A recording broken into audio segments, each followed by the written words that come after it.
നമസ്കാരം. റോഡിച്ചിന്റെ മറ്റൊരു യൂട്യൂബ് വീഡിയോയിലേക്ക് എല്ലാവർക്കും സ്വാഗതം. ഇന്ന് നമ്മൾ ഓടിച്ചുകൊണ്ടിരിക്കുന്നത് കിയ 1.5 ഡീസലാണ്. ഏകദേശം ഒരു കൊല്ലമായിട്ടുണ്ട്. അപ്പൊ നമ്മളിപ്പോ വണ്ടി സർവീസിന് കൊണ്ടുപോവാണ്.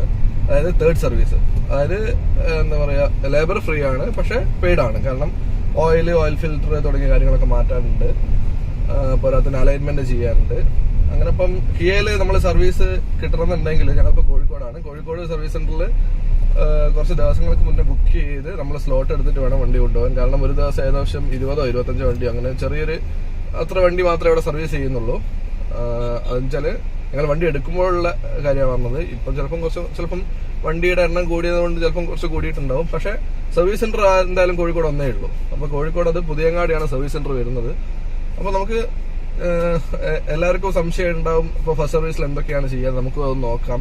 എത്ര ബില്ല് വരുന്നത്, ഏകദേശം കിയന്റെ സൈറ്റിൽ തന്നെ കോസ്റ്റ് കാൽക്കുലേറ്റർ എന്ന് പറഞ്ഞ സംഭവമുണ്ട്. അപ്പം അതിൽ ഞങ്ങൾ നോക്കിയപ്പോൾ ഏകദേശം 2990 പത്രത്തിൽ വരുന്നത് അത്രയാണ് ബില്ല് വരുന്നത്.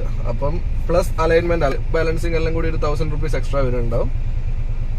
ഈ 1998 വരുന്നത് നമ്മുടെ ഓയിൽ ഫിൽറ്റർ തുടങ്ങിയ കാര്യങ്ങളൊക്കെയാണ്. വളരെ ബേസിക് ആയിട്ടുള്ള സർവീസ്. വേറെ പ്രത്യേകിച്ച് കംപ്ലൈൻസും കാര്യങ്ങളൊന്നും ഞങ്ങൾക്ക് ഇതുവരെ നേരിട്ടിട്ടില്ല. അതുകൊണ്ട് പ്രത്യേകിച്ച് അങ്ങനെ സ്പെസിഫിക് ആയിട്ട് ഞങ്ങൾക്കൊന്നും പറയാനില്ല.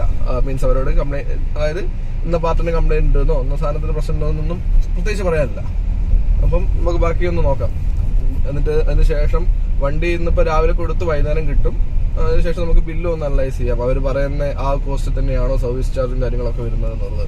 ഇപ്പം എല്ലാ കാറിന്റെ ഈ മാനുഫാക്ചേഴ്സ് അല്ലെങ്കിൽ സർവീസ് ഔട്ട്ലെറ്റ്സും മാക്സിമം യൂട്ടിലൈസ് ചെയ്യുന്നത് സാനിറ്റൈസേഷൻ ചാർജ് എന്ന് പറഞ്ഞിട്ടുള്ളതാണ്. കാരണം ഹോണ്ടയിൽ സാനിറ്റൈസേഷൻ ചെയ്ത് ഏകദേശം 600 രൂപയും മാരുതിയിൽ ഏകദേശം 225-300 രൂപയും എടുത്താണ് വരുന്നത്. പക്ഷെ നമ്മുടെ കയ്യിൽ ഒരു സാധാ ഒരു സാനിറ്റൈസ് അല്ലെങ്കിൽ ഒരു സ്പ്രേ, ഒരു ഡിസിൻഫെക്ടന്റ് ഉണ്ടെങ്കിൽ അവരുടെ സാനിറ്റൈസേഷൻ സംഭവം ഒന്നും ആവശ്യമില്ല എന്നാണ് ഇപ്പോഴത്തെ ഒരു സാഹചര്യത്തിൽ എന്റെ പേഴ്സണൽ ഒരു അഭിപ്രായം.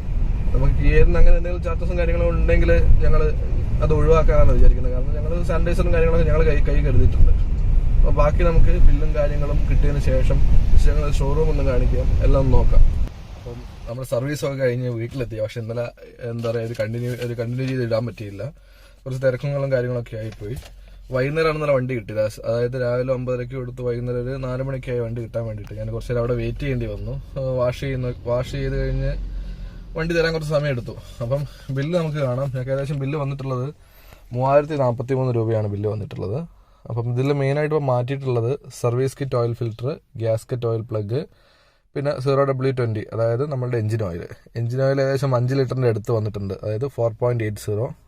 അതിന് യൂണിറ്റ് പ്രൈസ് 338 രൂപയാണ്. ഒരു 1.5 ലിറ്റർ ആയതുകൊണ്ട് തന്നെ ഏറ്റവും കൂടുതൽ കോസ്റ്റ് വരുന്നതും ഈ എഞ്ചിൻ ഓയിലാണ്. 1623 രൂപ എഞ്ചിൻ ഓയിലിൽ മാത്രം വന്നിട്ടുണ്ട്. അത് നമ്മളിപ്പം എഞ്ചിൻ കപ്പാസിറ്റി വലുതാവുന്നതിനനുസരിച്ച് കൂടുതൽ ഓയിൽ യൂസ് ചെയ്യേണ്ടി വരുന്നതുകൊണ്ടുള്ള ഒരു ഇതാണത്. മിനറൽ ഓയിൽ തന്നെയാണ്. ഏകദേശം യൂണിറ്റിൽ 338 രൂപയാണ് വരുന്നത്. അപ്പോൾ തന്നെ നമുക്കറിയാം ഡീസലിന്റെ ഓയിൽ ഫിൽറ്റർ അതിന് പെട്രോളിനെ അപേക്ഷിച്ച് കുറച്ച് റേറ്റ് കൂടുതലായിരിക്കും. അതാണ് 360 രൂപ വരുന്നത്. പിന്നെ വീൽ അലൈൻമെന്റ് ചെയ്തിരുന്നു. അതിനിപ്പം അവർ ചാർജ് ചെയ്തത് 565 രൂപയാണ്. ആക്ച്വലി വീൽ അലൈൻമെന്റും കാര്യങ്ങളും നമുക്ക് പുറത്ത് കൊടുത്ത് ചെയ്യാൻ പറ്റുകയാണെങ്കിൽ ചിലപ്പം കുറച്ചുകൂടി റേറ്റ് കുറയും. ഇവിടെ ഞങ്ങൾ ബാലൻസിങ് ചെയ്തിട്ടില്ല. അതായത് ആകെ 8000 കിലോമീറ്റേഴ്സ് ആണ് വണ്ടി ഓടിയിട്ടുള്ളത്. അപ്പോൾ ബാലൻസിങ് കുറച്ചും കൂടി കഴിഞ്ഞിട്ട് ചെയ്യാന്ന് വിചാരിച്ചു. അതുകൊണ്ട് ബാലൻസിങ് ചെയ്തിട്ടില്ല. അപ്പോൾ ഓൾ ടുഗദർ ഒരു ഇത്രയാണ് ബില്ല് വന്നിട്ടുള്ളത്. അതിൽ തന്നെ നമുക്ക് ശ്രദ്ധിച്ചാൽ മനസ്സിലാക്കാൻ പറ്റും. ഇവിടെ ടാക്സ് 18% ആണ് കാണിക്കുന്നത്. അപ്പം നമ്മൾ ഇനി ഒരു പക്ഷേ കുറച്ചും കൂടി കഴിഞ്ഞ് വലിയ പാർട്സ് ഒക്കെ മാറ്റാൻ നേരത്ത് ടാക്സ് 28% ആയിരിക്കും കാണിക്കുക. അപ്പം ഇവിടെ ടാക്സ് 18% കാണിച്ചുകൊണ്ട് തന്നെ CGST 9%, SGST 9%. അതിന്റെ ടാക്സ് ആണ് 181 വരുന്നത്. ഇപ്പൊ സപ്പോസ് ഇവിടെ 28% ഇവിടെ ടാക്സ് വരുന്നെങ്കിൽ CGST 14%, SGST 14%. അത് സെപ്പറേറ്റ് ആയിട്ട് എടുക്കുകയും ചെയ്യും. ഇതിലിപ്പോൾ നമുക്ക് ഈ ബില്ലിൽ ആകെ വന്നിട്ടുള്ളത് 18% ആണ്. അതുകൊണ്ടാണ് ഇവിടെ 9%, ടോട്ടൽ 18%. അതായത് ഒന്ന് സ്റ്റേറ്റിൻ്റെതും ഒന്ന് നമ്മളുടെ സെൻട്രലിൻ്റെയും. ടാക്സ് എന്ന് പറഞ്ഞിട്ട് ഭയങ്കര പിടിച്ചു തന്നെയാണ് ഇവരിപ്പം ഡീലേഴ്സ് കാണിക്കുന്നത്. ആക്ച്വലി നമുക്ക് തരുന്ന ഒരു പ്രൊഡക്റ്റിന്റെ MRP പ്രൈസ് ആണ് നമുക്ക് ഇവിടെ ഇടുന്നത്. അതായത് 360, 330 അതൊക്കെ ഇടുന്നത്.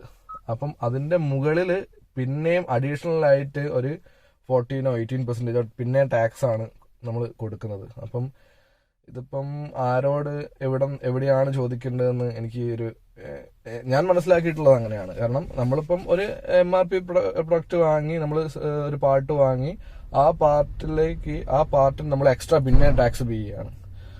അപ്പം അതുകൊണ്ട് തന്നെ കഴിഞ്ഞ ദിവസം ഞങ്ങൾ ഒരു ബൈക്ക് സുസുക്കിന്റെ ആക്സസ് 125 സർവീസിന് കൊടുത്തിട്ട് ഏകദേശം 1000 രൂപയോളാണ് ടാക്സ് മാത്രം വന്നിട്ടുള്ളത്.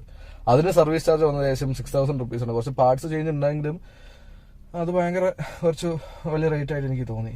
കാരണം ഒരു 1000 രൂപ നമ്മൾ എന്താ പറയുക ഒരു ഇതിന് മാത്രം കൊടുക്കുന്നത്. പിന്നെ ഞങ്ങൾ അതുപോലെ തന്നെ ഇൻഷുറൻസ് റിന്യൂ ചെയ്തു. ഇൻഷുറൻസ് ഏകദേശം ഞങ്ങൾക്ക് 16,865 രൂപയാണ് വന്നിട്ടുള്ളത്. ഇത്രയൊരു റേറ്റ് കുറയാൻ കാരണം എന്താണെന്ന് വെച്ചാൽ ഇവിടെ നോൺ ക്ലെയിം ബോണസ് ഉണ്ട്. 4236 രൂപയുടെ നോൺ ക്ലെയിം ബോണസ് ഉണ്ട്. 50% നോൺ ക്ലെയിം ബോണസ് ഉണ്ട്. പിന്നെ എടുത്തിട്ടുള്ളത് ന്യൂ ഇന്ത്യ അഷുറൻസിന്റെ ആണ്.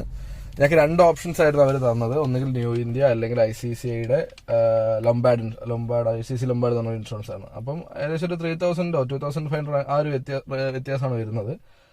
കുറച്ചുകൂടി റേറ്റ് കുറവും പിന്നെ ഇതിൽ ആഡ് ഓൺ ഫീച്ചേഴ്സ് ആയിട്ട് key protect cover, personal belongings, return to invoice, nil depreciation cover, consumables, engine protect, tyre and alloy cover എല്ലാം വരുന്നുണ്ട്. അപ്പം ടോട്ടൽ ഞങ്ങൾക്ക് 16,865 ആണ് വന്നിട്ടുള്ളത്. നമ്മൾ കിയന്റെ ഇൻഷുറൻസ് തന്നെയാണ് എടുത്തിട്ടുള്ളത്. ഒരു ഒരു അഷുറൻസ് നോട്ടും അവർ തന്നിട്ടുണ്ട്. ഒന്നുമില്ല, നിങ്ങൾ ഇങ്ങനെ കിയന്റെ തന്നെയാണ്. അപ്പോൾ സർവീസും കാര്യങ്ങളൊക്കെ ഞങ്ങൾ പക്കായിട്ട് ചെയ്യുന്നുള്ളൊരു കിയന്റെ ഒരു അഷുറൻസ് നോട്ട്.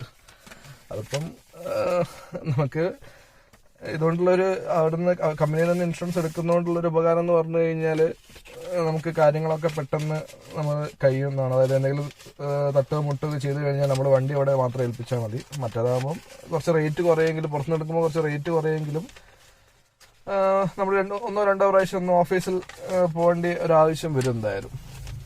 അതിപ്പം ഓരോരുത്തർ വണ്ടി കുറച്ച് കഴിഞ്ഞ് ഒരു 5-8 കൊല്ലമൊക്കെ കഴിഞ്ഞ് കഴിഞ്ഞാൽ പിന്നെ പുറത്തുനിന്ന് എടുക്കുന്നതായിരിക്കും നല്ലത്. കാരണം മൊത്തത്തിലുള്ള ഒരു റേറ്റ് ഡിഫറൻസ് വരുന്നുണ്ട്.